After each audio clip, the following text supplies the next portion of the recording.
True off my chest best of the week number 1.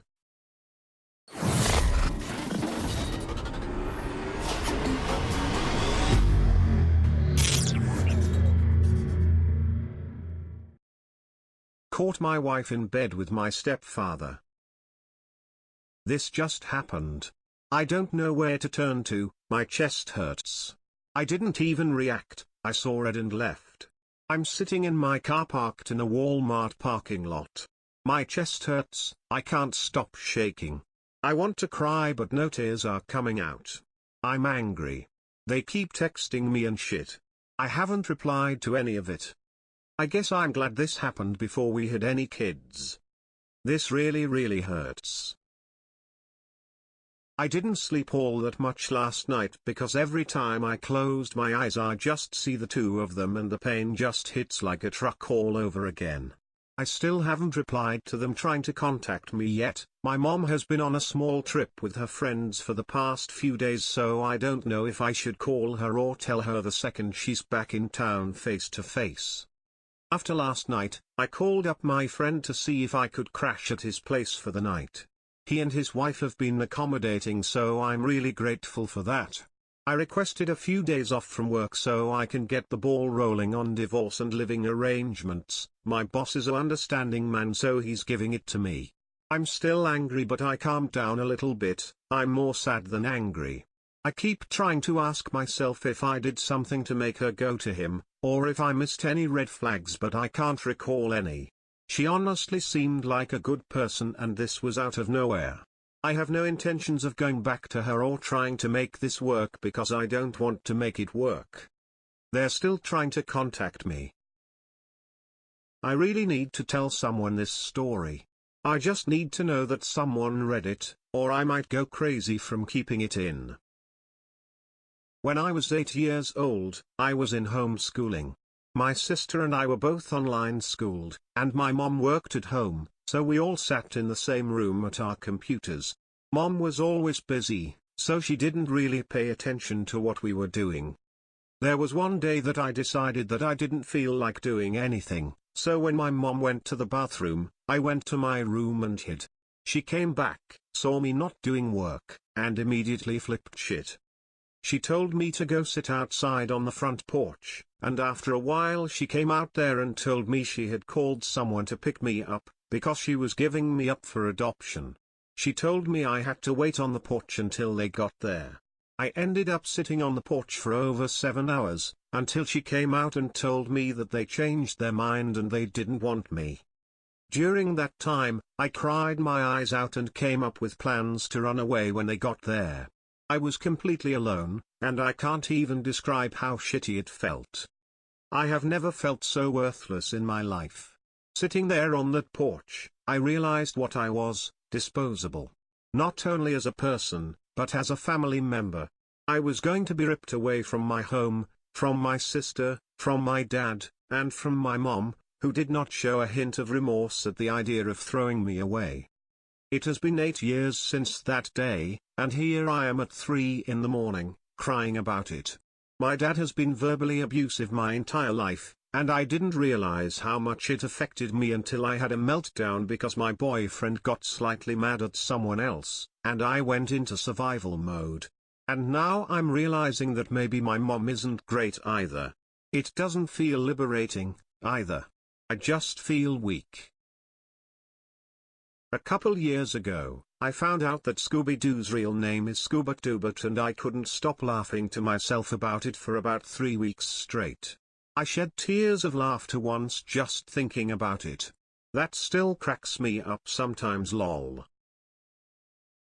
I looked it up again a second ago and apparently his real name is Scuba Doo.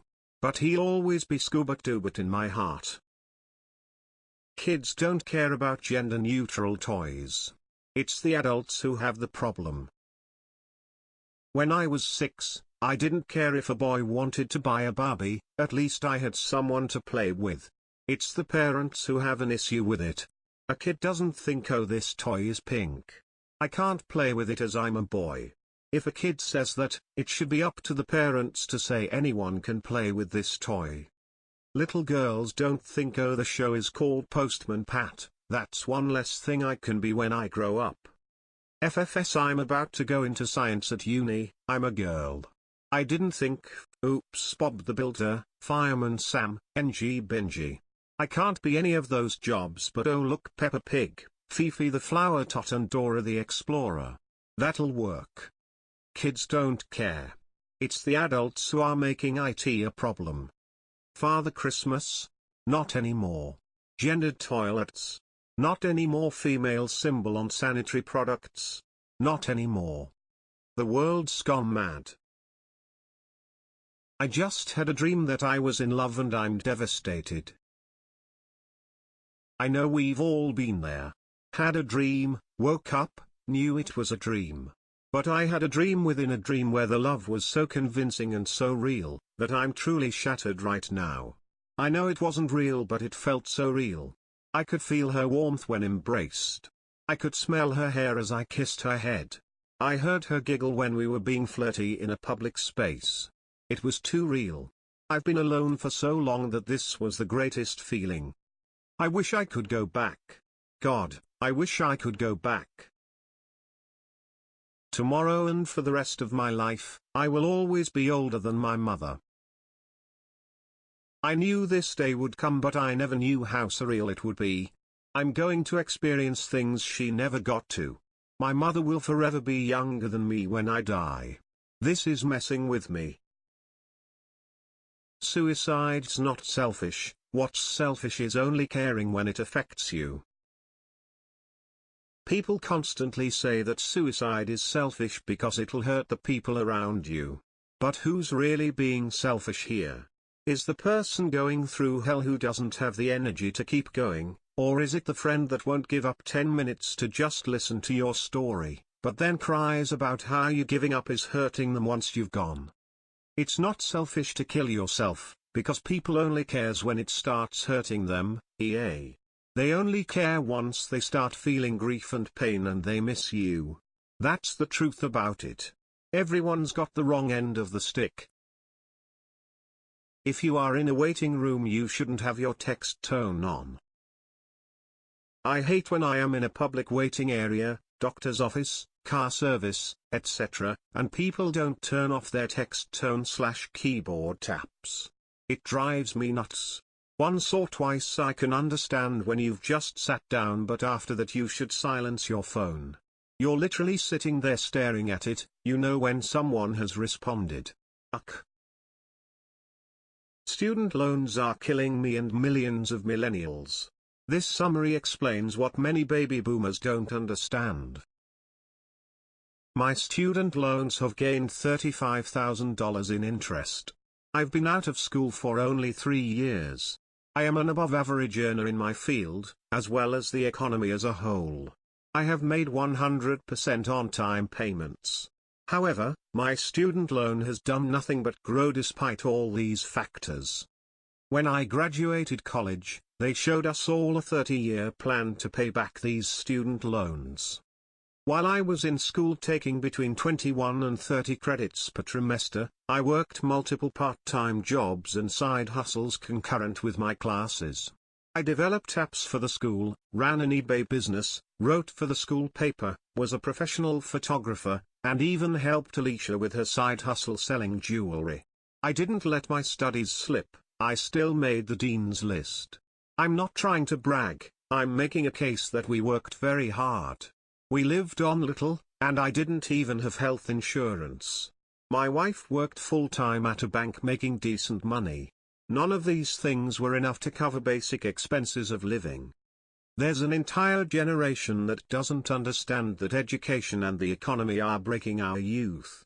We have an unsustainable life plan for people. Millennials like me are extremely hard-working and frugal. The baby boomer generation in general, maybe not you specifically, believes millennials are lazy. This is generally because in previous years, someone was only struggling if they didn't work hard. So it's understandable that on its face, a struggling generation would be seen as lazy. But when you actually look at the increased cost of education, housing, and health care, you see how it hits young people very hard who are just starting out. My story is not unique. I had classmates in worse condition than me. Some squatting in friends' spare rooms, and some homeless while in college. If you think people looking for solutions to the student debt crisis or the healthcare crisis are lazy, entitled people, I believe you may not have the proper perspective. If we want a consumer economy to function, consumers can't be crippled with severe debt. If we want mental health to improve, we can't have people start their lives in debt, experiencing poverty, and going homeless. Don't close your eyes to the struggles of people around you simply because you don't understand them. It's very easy for people to look nice because clothes are still cheap. Our economy is breaking young people while GDP skyrockets. We can do better in this country. We have to do better. If you are rude to hospitality, you are bottom of the barrel. People who have public meltdowns over having to wait in line for food or just are rude to hospitality because they don't get their way can shove it. A woman with her 2 kids in their soccer uniforms had a full-blown public meltdown today because she had to wait 15 minutes for her smoothie and sandwich, screaming, stomping around, yelling, asking for a refund at the front desk after eating everything. The barista, me, was the only person working, and serving 7+ people, also wanting drinks, food. You are not special. I was adopted at the age of 5, and I am the luckiest girl ever. I need to say this. I don't open up about this too much to others, but I will here. I was in a foster home for 4 years with an Asian couple. I don't remember them, not one bit, which is weird, but I am thankful that they were nice to me and took me in.